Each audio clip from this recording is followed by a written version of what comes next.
ಬಿಸಿ ಬಿಸಿ ಪಾಲಕ್ ಪನ್ನೀರ್ಗೆ ಬೆಣ್ಣೆ ಹಾಕ್ಕೊಂಡು ಚಪಾತಿ ಜೊತೆ ತಿಂತಾ ಇದ್ದರೆ ಎಷ್ಟು ಚೆನ್ನಾಗಿರುತ್ತೆ ಅಲ್ವಾ. ಇವತ್ತಿನ ರೆಸಿಪಿ ಬಂದು ಪಾಲಕ್ ಪನ್ನೀರು. ಅದನ್ನು ಹೇಗೆ ಮಾಡೋದು ಅಂತ ಹೇಳ್ಕೊಡ್ತಾ ಇದ್ದೀನಿ. ಅದಕ್ಕೂ ಮುಂಚೆ ನನ್ನ ಚಾನಲ್ನ ಯಾರ್ಯಾರು ಸಬ್ಸ್ಕ್ರೈಬ್ ಮಾಡಿಲ್ಲ ಸಬ್ಸ್ಕ್ರೈಬ್ ಮಾಡ್ಕೊಳ್ಳಿ. ಯಾಕಂದರೆ ನಾನು ಹಾಕೋ ರೆಸಿಪಿನ ತುಂಬ ಈಸಿಯಾಗಿ ನೋಡ್ಬೋದು ಸಬ್ಸ್ಕ್ರೈಬ್ ಆಗಿದ್ದರೆ. ರೆಸಿಪಿನ ಹೇಗೆ ಮಾಡೋದು ಅಂತ ತಿಳಿಸ್ತಾ ಇದ್ದೀನಿ. ಮೊದಲಿಗೆ ಒಂದು ಕಟ್ ಪಾಲಕ್ನ ತೊಗೊಂಡು ಚೆನ್ನಾಗಿ ಕ್ಲೀನ್ ಮಾಡಿ ಅದಕ್ಕೆ ಕುದಿಯೋ ಬಿಸಿ ನೀರಲ್ಲಿ ಹಾಕಿ ಒಂದು 4-5 ಮೆಣಸಿನ್ಕಾಯಿ, 1-2 ಗೋಡಂಬಿ, 1-2 ಬಾದಾಮಿನ ಹಾಕಿ ಚೆನ್ನಾಗಿ ಕುದಿಸ್ಕೊಂಡಿದ್ದೀನಿ. ಚೆನ್ನಾಗಿ ಅಂದರೆ ತುಂಬ ಜಾಸ್ತಿ ಕುದಿಸೋಂಗಿಲ್ಲ, 2-3 ನಿಮಿಷ ಕುದಿಸಿದ್ರೆ ಸಾಕು. ನಂತರ ಒಂದು ಪ್ಯಾನ್ ತೊಗೊಂಡು 4-5 ಸ್ಪೂನ್ ಎಣ್ಣೆ ಹಾಕಿ ಅದಕ್ಕೆ ಸಾಸಿವೆ, ಜೀರಿಗೆ ಮತ್ತು ಒಂದು 7-8 ಬೇಕಂದರೆ ಕರಿಬೇವಿನ ಸೊಪ್ಪನ್ನ ಹಾಕೋಬೋದು. ನಂತರ ಒಂದು ದಪ್ಪ ಈರುಳ್ಳಿ ತೊಗೊಂಡು ಅದನ್ನ ಸಣ್ಣದಾಗಿ ಹೆಂಚ್ಕೊಂಡು ಅದನ್ನು ಹಾಕ್ತಾಯಿದ್ದೀನಿ. ಈರುಳ್ಳಿ ಕಂದು ಬಣ್ಣಕ್ಕೆ ಬರೋವರೆಗೂ ಬಾಡಿಸ್ಕೋಬೇಕು. ಈರುಳ್ಳಿ ಬೇಗ ಬೇಯಲ್ಲಲ್ವ, ಅದಕ್ಕೆ ಒಂದು ಚಮಚ ಮೊದಲೇ ಉಪ್ಪು ಹಾಕೋತಾ ಇದ್ದೀನಿ. ಉಪ್ಪು ಹಾಕ್ಕೊಂಡು ಈರುಳ್ಳಿ ಬಾಡಿಸೋದ್ರಿಂದ ಬೇಗ ಫ್ರೈ ಆಗುತ್ತೆ. ಮತ್ತು ಅದಕ್ಕೆ ಒಂದು ಚಮಚ ಶುಂಠಿ ಬೆಳ್ಳುಳ್ಳಿ ಪೇಸ್ಟ್ನ ಹಾಕ್ಕೊಂಡು ಫ್ರೈ ಮಾಡ್ಕೋತಾ ಇದ್ದೀನಿ. ಚೆನ್ನಾಗಿ ಫ್ರೈ ಆಗಲಿ, ಕಂದು ಬಣ್ಣಕ್ಕೆ ಬರೋವರೆಗೂ ಈರುಳ್ಳಿ ಫ್ರೈ ಮಾಡ್ಕೋಬೇಕು. ನಂತರ ಒಂದು ಜಾರ್ ತೊಗೊಂಡು ಅದಕ್ಕೇನು ಬೇಯಿಸಿದ್ದು ಬಾದಾಮಿ, ಪಾಲಕ್ ಮತ್ತು ಮೆಣಸಿನ್ಕಾಯಿ, ಗೋಡಂಬಿ ಏನಿದೆಯಲ್ವ ಅದನ್ನು ಪೇಸ್ಟ್ ಮಾಡ್ಕೋಬೇಕು.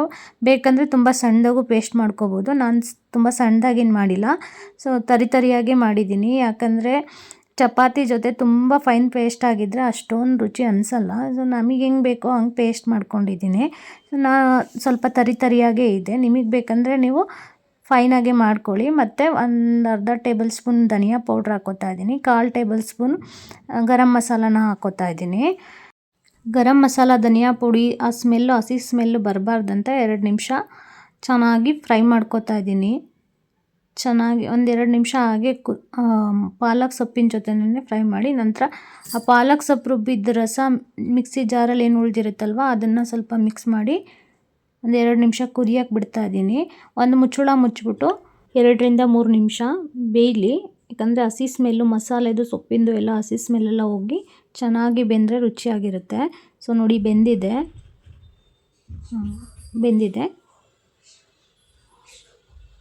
ಮೊದಲೇ ನಾನು ಪನ್ನೀರನ್ನ ಕಟ್ ಮಾಡಿ ತುಪ್ಪದಲ್ಲಿ ಫ್ರೈ ಮಾಡಿ ಇಟ್ಕೊಂಡಿದ್ದೆ.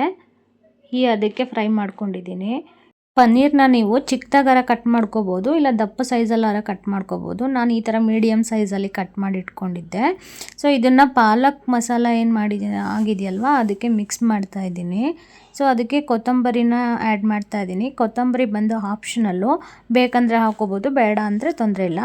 ಸೊ ಅದನ್ನು ಮಿಕ್ಸ್ ಮಾಡ್ತಾ ಇದ್ದೀನಿ. ಯಾಕಂದರೆ ಚೆನ್ನಾಗಿ ಮಿಕ್ಸ್ ಆಗಲಿ. ಮಸಾಲೆ ಮತ್ತು ಪನ್ನೀರು ಸಪ್ರೇಟ್ ಅನ್ನಿಸ್ಬಾರ್ದು. ಪಾಲಕ್ ಸ್ಮೆಲ್ಲು ಪನ್ನೀರ್ ಜೊತೆ ಮಿಕ್ಸ್ ಆಗಲಿ. ಪಾಲಕ್ ಜೊತೆ ಪನ್ನೀರು 2 ನಿಮಿಷ ಚೆನ್ನಾಗಿ ಕುದ್ರೆ ಮುಚ್ಚಳ ಮುಚ್ಚಿ ಕುದಿಸಿ. ಯಾಕಂದರೆ ಕುದ್ರೆ ಅದ್ರ ಸ್ಮೆಲ್ಲು ಇರಲ್ಲ ಮತ್ತು ಸಪ್ಪೆ ಅನಿಸಲ್ಲ ಪನ್ನೀರು. ನಾವೆಲ್ಲೇ ಹೋಟ್ಲಿಗೆ ಹೋದ್ರೂ ಹೋಟೆಲ್ ಮೆನುನಲ್ಲಿ ಪಾಲಕ್ ಪನ್ನೀರ್ ಬೇಕು, ಇಲ್ಲ ಕಾಜು ಮಸಾಲೆ ಬೇಕು ಅಂತೀವಿ. ಇದನ್ನು ಮನೆಯಲ್ಲೇ ತುಂಬ ಟೇಸ್ಟಿಯಾಗಿ ಮಾಡ್ಕೊಂಡು ತಿಂದರೆ ಎಷ್ಟು ರುಚಿ ಅನಿಸುತ್ತೆ ಅಲ್ವಾ. ಸೊ ಮನೆಯಲ್ಲೇ ಈ ಥರ ರೆಸಿಪಿಗಳು ಮಾಡಿಬಿಟ್ಟು ಮನೇಲಿ ಮಕ್ಕಳುಗಳಿಗೆ, ಮನೆಯವ್ರಿಗೆ ಮಾಡೋದ್ರಿಂದ ತುಂಬ ಹೆಲ್ದಿಯಾಗೂ ಇರುತ್ತೆ ಮತ್ತು ತುಂಬ ಟೇಸ್ಟಿಯಾಗೂ ಇರುತ್ತೆ. ಸೊ ನೋಡಿ ಎಲ್ಲ ಆಗಿದೆ, ಅದಕ್ಕೆ ಬೆಂದಿದೆ.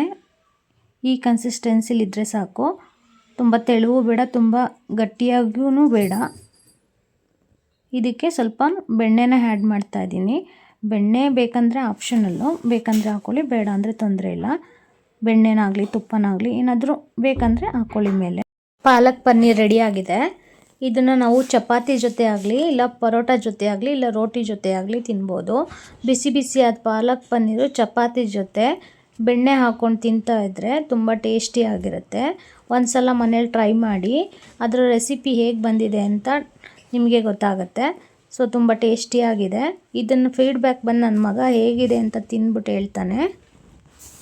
ನಮ್ಮ ಅಮ್ಮ ಪಾಲಕ್ ಪನ್ನೀರ್ ಮಾಡಿದ್ರು, ತಿನ್ನೋಕೆ ತುಂಬ ರುಚಿಯಾಗಿತ್ತು. ಆವಾಗ ನಾನು ಎಲ್ಲ ಪೀಸ್ಗಳು ತಿಂದು ಖಾಲಿ ಮಾಡಿಬಿಟ್ಟೆ.